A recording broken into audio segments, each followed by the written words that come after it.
वास्तव में भाव नमस्कार है। और फिर वही भगवान को नमस्कार हो, इस प्रकार से शुभ भाव और उस प्रकार के वचन निकलना, फिर क्रिया करना, वो सभी द्रव्य नमस्कार है। मंगलाचरण जो किए जाते हैं ना, न्याय शास्त्रों में इस पे बहुत वहापोह किया हुआ है। बहुत से ग्रंथ ऐसे होते हैं जिसमें मंगलाचरण नहीं किया होता है, और आप कहते हो कि शास्त्र के प्रारंभ में मंगलाचरण करते हैं, तो वहाँ समाधान दिया हुआ है। मंगलाचरण दो तरह से किया जाता है, एक निबद्ध और एक अनिबद्ध। तो निबद्ध माने जो जैसे यहाँ गाथा लिखी ना, वंदित्व सव सिद्धे, ये गाथा निबद्ध कर दी अमृतचंद्र आचार्य ने, नमः समय सारा ले, ये निबद्ध कर दिया। लेकिन तो हो सकता है बहुत से आचार्यों ने ग्रंथ लिखने से पहले वो मंगलाचरण अर्थात नमस्कार जो किया वो लिखा नहीं, निबद्ध नहीं किया। तो क्या किया? अब वो जो किया ना, वो कहते वह भी अनिबद्ध भी तीन प्रकार से हो सकता है, मानसिक, वाचिक और कायिक, वो हो सकता है। उन्होंने हो सकता है बाकायदा हाथ जोड़ करके, घुटने टेक करके और साष्टांग नमस्कार किया हो, और नमस्कार करने के बाद फिर लिखना प्रारंभ किया हो। ऐसा नहीं किया हो तो वचनों से वंदित्व सव सिद्धे ऐसा कह करके, या पंच परमेष्ठी को स्मरण करने वाला नमोकार मंत्र वो किसी भी भाषा में कैसे भी वो बोल करके, वाचिक, और कहते न काया से किया हो न वचनों से किया हो, लेकिन मन में स्मरण किया हो तो ऐसा भी हो सकता है, इसलिए मानसिक भी हो सकता है। लेकिन वह मानसिक, कायिक, वाचिक किसी भी प्रकार का नमस्कार हो, वह सब द्रव्य नमस्कार में चल जाएगा, वह सब द्रव्य स्तुति है, क्योंकि उसमें अभी भगवान का स्मरण हो रहा है, वह भी पर का स्मरण हो रहा है, इसलिए वही द्रव्य है। और भाव स्तुति कौन सी? वो जो सिद्ध समान अपना आत्मा कहा था, सिद्धत्व के कारण साध्य अपना आत्मा, वो उसमें स्थित होंगे, वो भाव स्तुति कहलाएगी। और कुंद कुंद आचार्य भाव स्तुति द्रव्य स्तुति से नमस्कार करके, तो चूंकि वह अपने आत्मा में लीन थे इसलिए भाव स्तुति, और वे वंदित्व सव सिद्धे कह रहे हैं, ये वचनों से कह रहे हैं, तो ये उनकी द्रव्य स्तुति। वो ऐसे नमस्कार करके। और तीसरी बात क्या थी? स्वात्मनि परात्मनि च निधाय, अपनी और पर की आत्मा में वो सिद्धों की स्थापना की है। कैसे की होगी सिद्धों की स्थापना? मंदिर में जैसे प्रतिमा स्थापित करते वैसे की होगी? कैसे की? सिद्धों की स्थापना अपने में करने के लिए, स्थापना रोज भी पूजन के पहले पहले करते हैं ना, क्या करते हैं उसमें स्थापना में? अत्र अवतर अवतर, फिर अत्र तिष्ठ तिष्ठ, और अत्र मम सन्निहितो भाव। क्या क्या मतलब होता है? वो जिन पूजन रहस्य में लिखा ना, क्या स्पष्टीकरण किया? कोई विशिष्ट व्यक्ति को बुलाते हैं, आइए, फिर अपने नज़दीक बैठिए, और तीसरा कितनी निकटता, कहाँ बिठाते हैं? अब अपने यहाँ, आप तो हृदय में बैठिए, हमारे हृदय में विराजमान हो जाइए। तो ये कुंद कुंद आचार्य भी सिद्धों की स्थापना कर रहे, तो कहाँ कर रहे हैं? हृदय में, हरेक के हृदय में सिद्धों की स्थापना कर रहे हैं, अपने में और पर में। ऐसा नहीं अपने आचार्य पर उपदेश कुशल बहु तेरे, अकेले दूसरों के लिए कहते हो तुम ये करो तुम ये करो, पहले अपने में स्थापित कर रहे हैं, स्वयं में। अर्थात वे स्वयं को सिद्ध समान अनुभव करते हैं, और दूसरों को भी ये कह रहे हैं कि सिद्ध समान शुद्धात्मा सभी हैं, इसका निर्णय और ये निश्चित करके फिर इस ग्रंथ का अध्ययन करना चाहिए। इसलिए अपनी और पर की आत्मा में सिद्धों की स्थापना की गई है। ये वंदित्व सव सिद्धे की इतनी व्याख्या थी। बाकी ध्रुव अचल अनुपम गति की व्याख्या थी। अब नीचे की पंक्ति में आइए और इसकी व्याख्या क्या की है। नीचे की पंक्ति कौन सी है? वोच्छामी समय पाहुड़ मृणमो सुध केवली भणिदम स्वात्मनि परात्मनि च निधाय। मिल गया ना, जहाँ तक कल पढ़ लिया था। आगे अनादि निधन श्रुत प्रकाशितत्वेन निखिलार्थ सार्थ साक्षात्कारी केवली प्रणीतत्वेन श्रुत केवली भी स्वयं अनुभवद भी अभिहितत्वेन च प्रमाणताम उपगतस्य। जिस समय प्रावृत्त की व्याख्या कुंद आचार्य करने जा रहे हैं वह प्रामाणिक है, प्रमाणता को प्राप्त है। प्रमाणताम उपगतस्य, प्रमाणता को प्राप्त है। कैसे प्रमाणता को प्राप्त है? मूल में तो कहा शुद्ध केवली भणिदम, क्योंकि वह श्रुत केवलियों के द्वारा कहा हुआ है। लेकिन अमृतचंद्र आचार्य 3 अर्थ निकालते उसमें से। श्रुत केवलियों के द्वारा कहा हुआ क्या क्या अर्थ निकालते हैं? पहला अर्थ निकालते हैं श्रुत कथितम, भणिदम है ना, मूल में भणिदम, शुद्ध भणिदम, श्रुत के द्वारा कहा है। श्रुत माने आगम। फिर दूसरा निकालते हैं केवली भणिदम, केवलियों के द्वारा, सर्वज्ञ भगवान के द्वारा कहा हुआ। और फिर तीसरा निकालते दोनों मिला करके शुद्ध केवली, श्रुत केवलियों के द्वारा। लेकिन तीनों की विशेषता जो लगाते विशेषण, ये अमृतचंद्र आचार्य की बहुत बड़ी विशेषता, बहुत मार्मिक विशेषण देते हैं। आगे आगे और आएंगे तो आपको ख्याल में आएगा। बहुत मार्मिक विशेषण लगाते हैं। सबसे पहले श्रुत आगम, उसके क्या विशेषण लगाते हैं? अनादि निधन श्रुत प्रकाशितत्वेन। कैसा है आगम? आदिनाथ की वाणी है कि महावीर की वाणी है? किसकी वाणी है? आदिनाथ की वाणी है ना।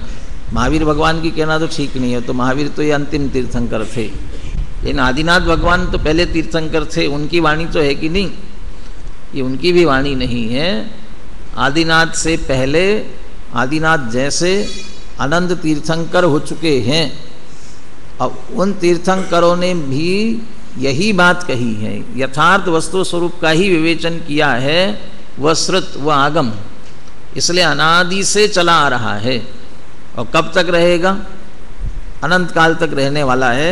इसलिए अनादि निधन, श्रुत की विशेषता इतनी, जो अनादि निधन श्रुत है, आगम है, उसके द्वारा प्रकाशित।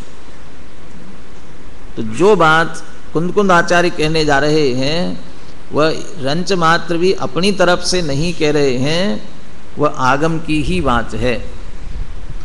लेकिन अभी वर्तमान में उनके पास कहाँ से आई? अभी वर्तमान में उनके पास कहाँ से आई?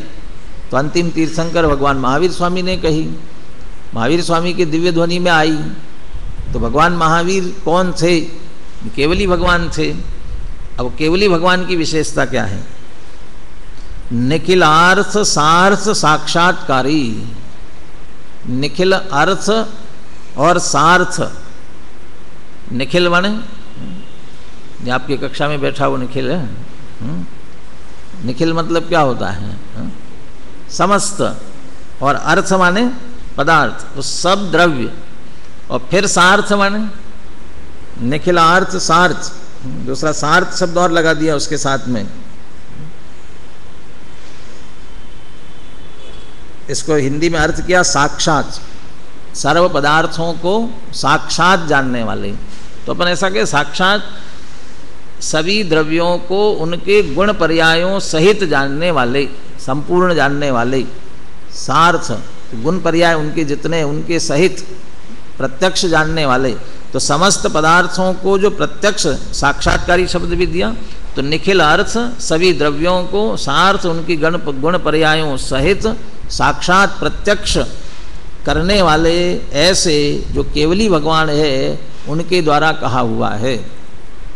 आगम में तो हो सकता है कि कोई बात ऐसी हो कि कदाचित दंत कथाएं चलती आती है ना, दंत कथाएं आती है, अपनी जनवानी दंत कथा नहीं है, लेकिन वो चलती रहती है, सच्ची हो झूठी हो कैसी भी चलती रहती है। तो ऐसे जन्वानी आगम हो तो कहते ऐसा नहीं है, वो केवली भगवान के द्वारा कहा हुआ है और केवली भगवान समस्त पदार्थों को जानने वाले हैं, इसलिए गलत मिथ्या हो ही नहीं सकती है। तो निखिल अर्थ सार्थ साक्षात्कारी ऐसे केवली प्रणीतत्वेन, ये सब में तृतीया विभक्ति लगी है तो वहाँ हेतु के अर्थ में है। वैसे तो पंचमी विभक्ति का प्रयोग होता है या तृतीय विभक्ति लगाई है, ये हेतु के अर्थ में। इस कारण से, इससे या समझ लीजिए प्रमाणता का साधन क्या है, समय सार की प्रमाणता का साधन क्या है, तो तीन तीन साधन दे रहे हैं। आगम में कहा हुआ होने से, दूसरा केवली भगवान के द्वारा प्रणीत होने से, अब तीसरा श्रुत केवली भी। श्रुत केवलियों के लिए क्या कहते हैं? स्वयं अनुभवत भी। श्रुत केवली कैसे हैं? जो स्वयं अनुभव करते हैं, चैतन्य स्वरूप आत्मा का स्वयं अनुभव करने वाले हैं।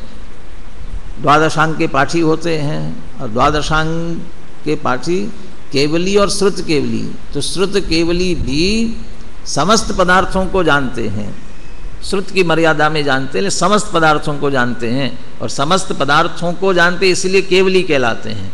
जानते श्रुत आगम से है, जन्वानी से है, वे भी सब जान रहे हैं। तो सब पदार्थों को जानकर अभिप्राय, प्रयोजन, उद्देश्य क्या निकाला? ये सब में एक चैतन्य स्वरूप आत्मा ही उपादेय है, आश्रय करने योग्य है, ध्येय है, श्रद्धेय है, ऐसा निर्णय करके उसका जो अनुभव कर रहे हैं।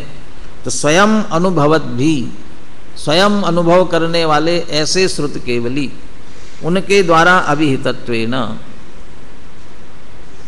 आगम में तो जिसका वर्णन है ही, केवली भगवान प्रत्यक्ष जानते हैं और श्रुत केवली परोक्ष जानते हैं।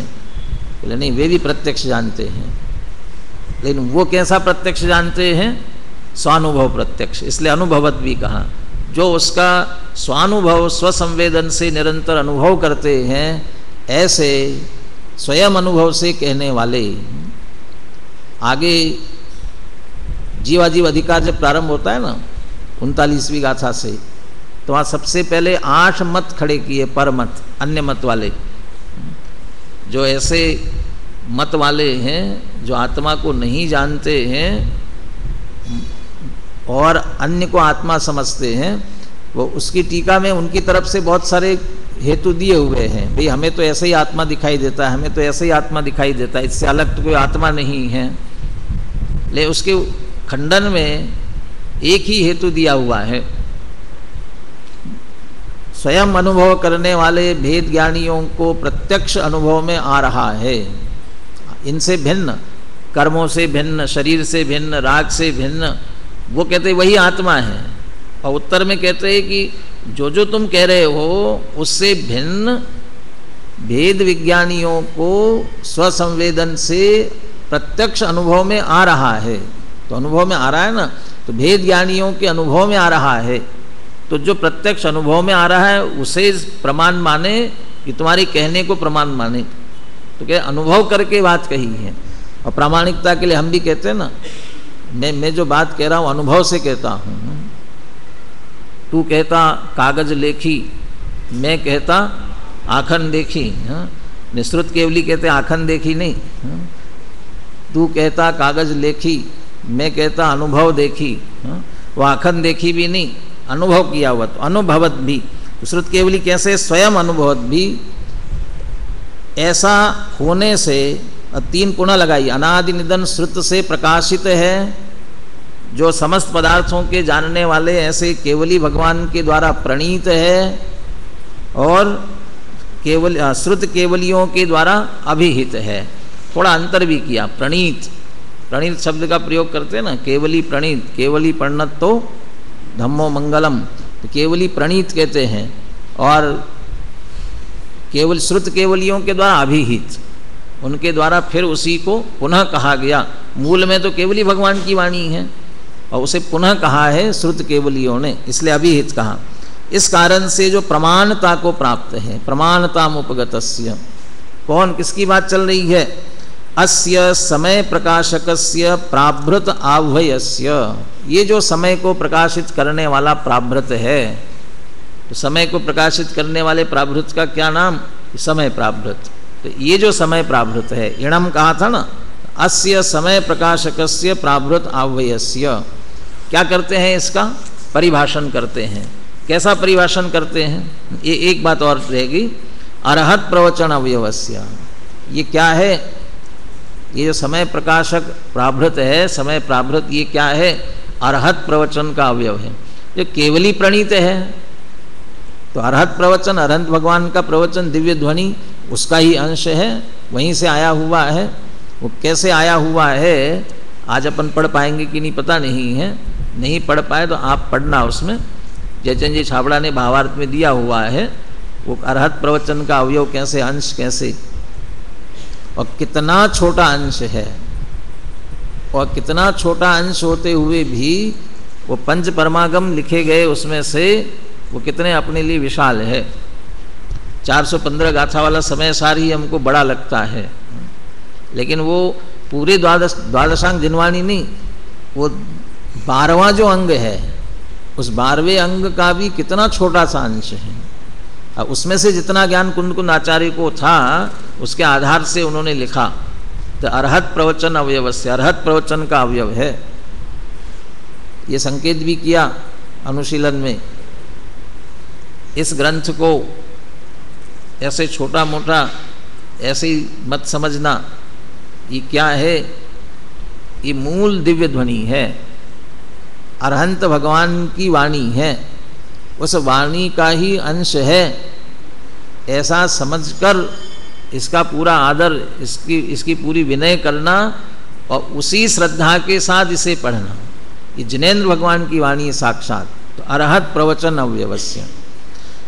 अब इसका व्याख्यान वोच्छामि, किस लिए करते हो व्याख्यान इसका और कैसे करते हो, वो बात अंत में कहते हैं इसमें। स्वपरयोर अनादि मोह प्रहाणाय, किस लिए व्याख्यान करते हैं? प्रसिद्धि मिले, प्रशंसा मिले जगत में, उसके लिए कौन सी कामना है, कौन सी अपेक्षा है, क्या चाहते हैं? धन संपत्ति वैभव मिले, क्या चाहते हैं? परभव में अच्छी स्वर्गादि गति मिले, क्या चाहते हैं, क्या अपेक्षा है? स्वपरयोर अनादि मोह प्रहाणाय, अपने और पर के अनादि काल का जो मोह है उसका नाश करने के लिए, प्रहाणाय, अच्छी तरह से नष्ट हो इसके लिए। स्वपरयोर अनादि मोह प्रहाणाय, अपने और पर के मोह का नाश करने के लिए। इसका मतलब कुंद आचार्य भी अभी मोह है, कुंद आचार्य को भी मोही है कुंद आचार्य। कह रहे ना स्व, अपने मोह के नाश के लिए। तो बड़ा अपने उनका मोह था कि नहीं था? कुंद आचार्य को मोह था कि नहीं था? मोह था तो मुनि कैसे बन गए? सब तो मोह छोड़ करके मुनि बनना पड़ता है। तो जैसे अमृतचंद्र आचार्य के तीसरे कलश में चर्चा की गई थी, मम परम विशुद्धि शुद्ध चिन्मात्र मूर्ति, और उसके पहले का ना पर परिणति हेतु मोह नामनोनुभावात अविरत मनोभाव्य व्याप्ति कलमाशिताया। तो हमारी परिणति, अमृतचंद्र आचार्य कह रहे हैं कि वह मोह के उदय से कलुषित हो रही है। तो कौन सा संज्वलन जनित मोह बाकी है? तो कुंद आचार्य की तरफ से अपने मोह के नाश की बात करे तो वह चारित्र मोह की बात है। तो वो चारित्र मोह के नाश के लिए अपने, और जैसे वहाँ कहा था, तो ये समय सार की व्याख्या करने से हो जाएगा उस मोह का नाश। तो जैसे अमृतचंद्र आचार्य चाहते हैं कि इसकी टीका लिखते समय हमारा उपयोग निरंतर इसी में लगा रहे, ऐसे कुंद आचार्य कहते हैं जब समय प्राभृत की व्याख्या करेंगे तो हमारा उपयोग कहाँ लगा रहेगा? इसमें लगा रहेगा। तो चारित्र मोह के नाश के लिए भी निश्चित रूप से यह निमित्त बनने वाला है। इसलिए स्वपर के स्व के मोह, जो स्व संबंधी बात है तो चारित्र मोह की बात है, और पर के मोह के नाश की बात आती है तो दूसरों का मोह कौन सा? दूसरों के मोह के नाश के लिए। तो कौन से मोह के नाश के लिए? तो जो मिथ्या दृष्टि अज्ञानी है उनके दर्शन मोह के नाश के लिए, यदि चौथे गुणस्थानवर्ती है तो उनके दो एक कषाय चौकड़ी हुई है तो और आगे के मोह के चारित्र मोह के नाश के लिए, पंचम गुणस्थानवर्ती है तो उनके उसके आगे के मोह के नाश के लिए जितना बाकी रह गया है। और मुनिराज भी है, अन्य मुनिराज भी है तो वे भी तो अध्ययन मनन करेंगे तो उनके चारित्र मोह के नाश के लिए। तो यथा संभव जिनके जीवन में जो भी मोह है उसके नाश के लिए, और अनादिकाल से लगा हुआ है यह मोह, तो स्वपरयो अनादि मोह प्रहाणाय। तो कैसे वर्णन करते हैं इसका? भाववाचा द्रव्यवाचा च परिभाषणम उपक्रम्यते। भाववाचा द्रव्यवाचा, भाव वचनों से और द्रव्य वचनों से इसका परिभाषण करते हैं। भाव वचनों से कैसे होगा परिभाषण? द्रव्य वचनों से तो जो ये सामने लिखा हुआ है ये द्रव्य वचन रूप परिभाषण है, तो भाव वचन रूप परिभाषण कैसे होगा? भाव वचन रूप परिभाषण के लिए कहा जो उनका श्रुत ज्ञान, भाव श्रुत ज्ञान प्रकट हुआ है वो भाव वचन है, और उसके अनुसार ये जो शब्द ये लिखे गए हैं ये द्रव्य वचन है। ये द्रव्य वचन से परिभाषण लिख देते, परिभाषण व्याख्या करनी, दूसरों को जो समझाना है वो तो वचनों से ही समझाया जाएगा, तो द्रव्य वचन ही तो कार्यकारी है, भाव वचनों की कहाँ जरूरत है? किसी को कोई बात हम कहना चाहते हैं और वो सामने वाला उस बात को स्वीकार करे, माने, तो उसके लिए हम क्या कहते हैं? वो कहने से पहले ही कहते हैं मैं एक दिल से तुम्हें बात कहना चाहता हूँ, मैं एक दिल से बात कहना चाहता हूँ तुम्हें, और ये बात मैं दिल से कह रहा हूँ। ये कह क्यों? बहुत मैं गहराई से इस बात को महसूस करता हूँ और इसलिए मैं कह रहा हूँ। ऐसा कहता है तो सामने वाला सुनता है, समझता है, और कहने वाला कहने के लिए कह रहा है कि उसके सचमुच उस प्रकार के भाव है, भाव पूर्वक कह रहा है तो निश्चित सामने वाले पर उसका असर होता है। अकेला कहने के लिए कह रहा है तो उसका असर नहीं होता है। तो कुंद आचार्य स्वयं अनुभव करते हैं, और जो अनुभव करते हैं वो बात कहते हैं। गुरुदेव ये कहा करते थे ना, शुद्धोपयोग की कलम को अनुभव की स्याही में डुबोकर कुंद आचार्य ने ये ग्रंथ लिखा है। तो शुद्धोपयोग से अपने अनुभव में लीन होते थे। एक और बात, 10 धर्म 10 लक्षण धर्म में कहाँ है, कौन से धर्म में देख लेना, उसमें जो जहाँ से होकर आते हैं वो वहीं की बातें करते हैं। दिन रात आत्मा का चिंतन, मृदु संभाषण में वही कथन, आर्जव धर्म में होगा। जो जहाँ से होकर के आते हैं वहीं की बातें करते हैं। तो कुंद आचार्य कहाँ होकर के आए थे? आपके विदेह क्षेत्र होकर के आए थे। ठीक है, विदेह क्षेत्र होकर के आए थे, पाया था उन्होंने समय सार, समझाया, पाया था उनने स्वयं समय सार पाया था, समझाया भी उन्होंने समय सार, और दे गए हमें वे समय सार, गा रहे आज हम। तो वहाँ भी उन्होंने वो प्राप्त किया था। लेकिन यहाँ हर समय कहाँ जाके आ रहे हैं? तो अपनी शुद्धात्मा में जाकर के आ रहे हैं, और शुद्धात्मा से बाहर आते हैं तो इसका वर्णन करते, निरूपण करते हैं। तो जैसा अनुभव कर रहे हैं वैसा लिख रहे हैं। इसलिए ये भाव वचन, भाव श्रुत ज्ञान से जिसका अनुभवन किया है उसको लिख रहे हैं। तो भाव श्रुत ज्ञान वो भाव वचन, वस्तु स्वरूप का अच्छी तरह से जो ज्ञान है, सम्यक ज्ञान है, आत्मा का जो अनुभव है वो कहलाएगा भाव वचन, और उसके अनुसार यथार्थ वस्तु स्वरूप के निरूपण करने वाले जो वचन है जो यहाँ लिखे गए हैं वे कहलाएंगे द्रव्य वचन। ऐसे भाव वाचा द्रव्य वाचा च परिभाषणम उपक्रम्यते, इसका परिभाषण वे प्रारंभ करते हैं। परिभाषण को थोड़ा सा देख ही लीजिए ताकि ये गाथा की चर्चा अपनी पूरी हो।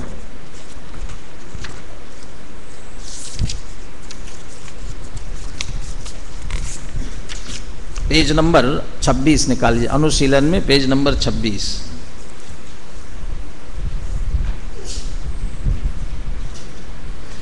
भाववचन द्रव्य वचन कोई पढ़ लीजिए, गुरुदेव ने जो अर्थ किया इसमें भाववचन द्रव्य वचन। भाववचन द्रव्य वचन को स्वामी जी इस प्रकार स्पष्ट करते हैं। आचार्य देव कहते हैं कि मेरी ज्ञान पर्याय भाववचन है। किनके ज्ञान पर्याय की बात है?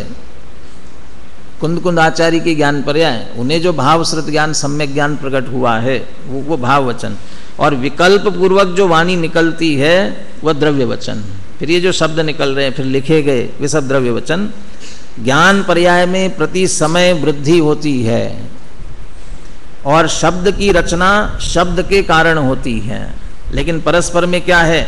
यहाँ दोनों का निमित्त नैमित्तिक संबंध बताया है। तो भाव वचन और द्रव्य वचन से परिभाषण करते हैं। ओच्छामी शब्द का अर्थ हिंदी वचनिकाकार पंडित जयचंद जी छाबड़ा इसी गाथा के भावार्थ में इस प्रकार करते हैं। गाथा सूत्र में आचार्य देव ने वक्षामी कहा है, उसका अर्थ टीकाकार ने वच परिभाषणे धातु से परिभाषण किया है। वक्षामी वोच्छामी है वहाँ, तो इन्हें परिभाषण किया। उसका आशय इस प्रकार सूचित होता है कि, अब इस पे ध्यान दीजिए, 14 पूर्वों में से ज्ञान प्रवाद नामक 5वें पूर्व में, अब 14 पूर्व कहाँ से आए हैं? 14 पूर्व कहाँ से आए?